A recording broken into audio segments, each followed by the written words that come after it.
En ces jours-là, Marie se mit en route et se rendit avec empressement vers la région montagneuse, dans une ville de Judée. Elle entra dans la maison de Zacharie et salua Élisabeth. Or quand Élisabeth entendit la salutation de Marie, l'enfant tressaillit en elle. Alors Élisabeth fut remplie d'Esprit Saint, et elle s'écria d'une voix forte, Tu es bénie entre toutes les femmes, et le fruit de tes entrailles est béni. D'où m'est-il donné que la mère de mon Seigneur vienne jusqu'à moi?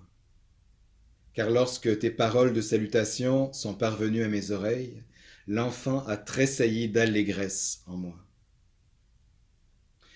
Heureuse celle qui a cru à l'accomplissement des paroles qui lui furent dites de la part du Seigneur.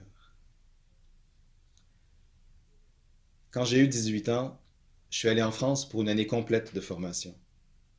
C'était pour moi la première fois que je quittais la maison de mes parents pour une période aussi longue.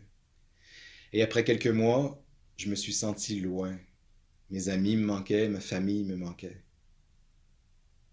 Je me souviens un soir, après le repas, tout le monde avait déjà quitté la salle à manger, puis moi j'étais resté là, assis à ma table, tout seul, pensif, un peu triste.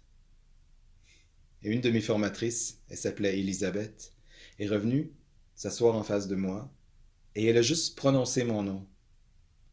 Stéphane, ça va? Et je me suis mis à pleurer.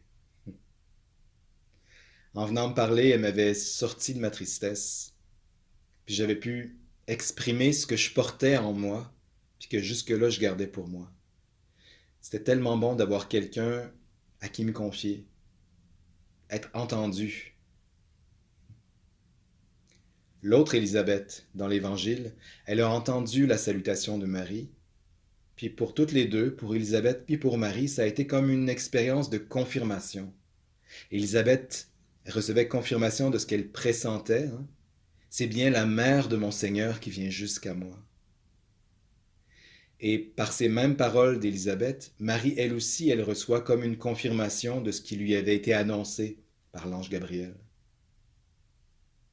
Marie et Élisabeth se connaissaient déjà, mais à partir de là, elles se connaissent autrement, peut-être plus profondément, parce qu'elles se sont reconnues. Je nous souhaite à nous autres aussi de faire des rencontres comme ça dans le temps de Noël.